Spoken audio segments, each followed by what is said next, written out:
Morning children, how are you? I hope you all are fine and healthy at your homes. Today we will start chapter number 6 from your book First Flight, and your chapter name is The 100 Dresses Part 2nd. In previous chapter we had studied about the Wanda Androsky and her lifestyle. So in this chapter we will study about some different things in her character and about her life. Okay, tell me who got a letter from Wanda's father? Miss Mason. Miss Mason, her teacher, means Wanda's teacher. And room number 13's teacher got a letter from Wanda's father. What was the content of Mr. Pentrosky's letter? Mr. Pentrosky's means Wanda's father के letter का content क्या था? What is the main purpose to write a letter to Miss Mason? That is, he formally informed the teacher that his children will not come in school, will not attend the school because they move to a big city. How do you feel when someone teases you? How do you feel when someone teases you? We feel very awkward, we feel very humiliated, and we feel very nervousness when some person teases others. Okay, who has hurt the feeling of Wanda? Who has hurt the feeling of Wanda? So that is Maggie. Maddie hurt the feeling of Wanda. She always asked her, how many dresses do you have? Is it real? Is it all silk-thread? How many shoes pair do you have? That's type of question Maddie asked her regularly. Who is Miss Mason? Miss Mason is the teacher of all the children in the school and Wanda's teacher also. So, to more about this chapter, let's read this chapter. Okay children, this is your chapter 3 and the previous chapter's remaining part, the 100 Dresses 2nd. While the class was circling the room, the monitor from the principal's office brought Miss Mason a note. Miss Mason read it several times and studied it thoughtfully for a while. Then she clapped her hands. Attention class, everyone back to their seat. When the shuffling of feet had stopped and the room was still and quiet, Miss Mason said, I have a letter from Wanda's father that I want to read to you. Miss Mason stood there a moment and the silence in the room grew tense and expectant. The teacher adjusted her glasses slowly and deliberately. Her manner indicated that what was coming. This letter from Wanda's father was a matter to great importance. Everybody listened closely as Miss Mason read the brief form. This is a letter from Wanda's father. Dear teacher, my Wanda will not come to school anymore. Jack also. Now we move away to big city. No more holler Pollock. No more ask why funny name. Plenty of funny names in the big city. Yours truly, Jan Pentrosky. A deep silence met the reading of this letter. Miss Mason took off her glasses, blew on them, and wiped them on her soft white handkerchief. Then she put them on again and looked at the class. When she spoke, her voice was very low. I am sure that none of the boys and girls in room 13 would purposely and deliberately hurt anyone's feelings because his or her name happened to be a long, unfamiliar one. I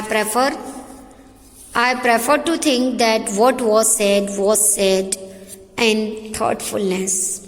I know that all of you feel the way I do, that this is a very unfortunate thing to have happened, unfortunate and sad both, and I want you all to think about it. The first period was a study period. Maddie tried to prepare her lesson, but she could not put her mind on her work. She had a very sick feeling in the bottom of her stomach. True, she had not enjoyed listening to Peggy ask Wanda how many dresses she had in her closet. But she had said nothing. She had stood by silently, and that was just as bad as what Peggy had done. Worse, she was a coward. At least Peggy hadn't considered they were being mean, but Maddie, had thought they were doing wrong. She could put herself in Wanda's shoes. Goodness, wasn't there anything she could do? If only she could tell Wanda she hadn't meant to hurt her feelings. She turned around and stole a glance at Peggy.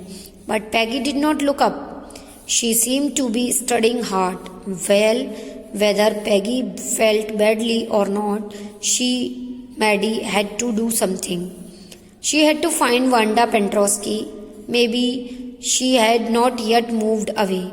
Maybe Peggy would climb the heights with her, and they would tell Wanda she had won the contest, that they thought she was smart and the 100 dresses were beautiful. So in this chapter also the expression and feelings of Maddie and Peggy, how Peggy teases Wanda, and always asking her how many dresses do you have. So on Saturday, Maddie spent the afternoon with Peggy. They were writing a letter to Wanda Pentrosky. It was just a friendly letter telling about the contest and telling Wanda she had won. They told her how pretty her drawings were, and they asked her if she liked where she was living and if she liked her new teacher. They had meant to say they were sorry, but it ended up with their just writing a friendly letter, the kind they would have written to any good friend, and they signed it with lots of thanks for love. They mailed the letter to Boggins Heights, writing please forward on the envelope. Days passed and there was no answer, but the letter did not come back, so maybe Wanda had received it. Perhaps she was so hurt and angry she was not going to answer. You could not blame her. Weeks went by and still Wanda did not answer. Peggy had begun to regret the whole business, and Maddie put herself to sleep at night making speeches about Wanda, defending her from great cowards of girls who were trying to tease her with, how many dresses have you got? And before Wanda could press her lips together in a tight line, the way she did before answering, Maddie could cry out, stop, then everybody would feel ashamed the way she used to feel. Now it was Christmas time and there was snow on the ground. Christmas bells and a small tree decorated the classroom. On the last day of the school, before the holidays, the teacher showered the class a letter she had received that morning. You remember Wanda Pentrosky, the gifted little artist who won the drawing contest? Well, she has written me, and I am glad to know where she lives, because now I can send her medal. I want to read her letter to you. The class sat up with a sudden interest and listened intently. Dear Miss Mason, how are you and room 13? Please tell the girls they can keep those 100 dresses, because in my new house I have 100 new ones all lined up in my closet. I had liked that girl Peggy to have the drawing of green dresses with the red trimming, and her friend Maddie to have the blue one. For Christmas, I miss that school, and my new teacher does not equalize with you. My Merry Christmas to you and everybody. Yours truly, Wanda Pentrosky. This is a letter Wanda wrote to Miss Mason. On the way home from school, Maddie and Peggy held their drawings very carefully. All the houses had wreaths and holly in the windows. Outside the grocery store, hundreds of Christmas trees were stacked, and in the window, candy, peppermint sticks, and cornucopias of shiny transparent paper were strung. The air smelled like Christmas, and lights shining everywhere reflected different colors on the snow. Boy, said Peggy, this shows she really likes us. It shows she got our letter, and this is her way to saying that everything's all right, and that's that. I hope so, said Maddie sadly. She felt sad because she knew she would never see the little tight-lipped Polish girl again, and could not ever really make things right between them.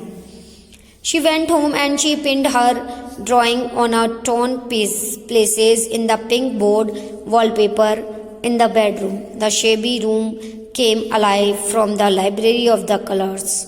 Maddie sat down on her bed and looked at the drawing. She had stood by and said nothing, but Wanda had been nice to her anyway. Tears blurred her eyes and she gazed for a long time at the picture. Then, hesitantly, she rubbed her eyes and studied it intently. The colors in the dress were so vivid that she had scarcely noticed the face and head of the drawing. But it looked like her, Maddie. It really looked like her own mouth. Why, it really looked like her own self. Wanda had really drawn this for her. Excitedly, she ran over to Peggy's. Peg, she said, let me see your picture. What's the matter? Asked Peggy as they clattered up to her room where Wanda's drawing was lying face down on the bed. Maddie carefully raised it. Look, she drew you. That's you, she exclaimed, and the head and face of this picture did look like Peggy. What did I say? Said Peggy. She must have really liked us anyway. Yes, she must have, agreed Maddie, and she blinked away the tears that came every time she thought of Wanda standing alone in that sunny spot. In the schoolyard, looking stolidly over at the group of laughing girls after she had walked off, after she had said, sure, 100 of them, all lined up. So this is the chapter about Wanda Pentrosky. If you have any doubt, read this chapter once or twice thoroughly. Have a nice day. Thank you very much.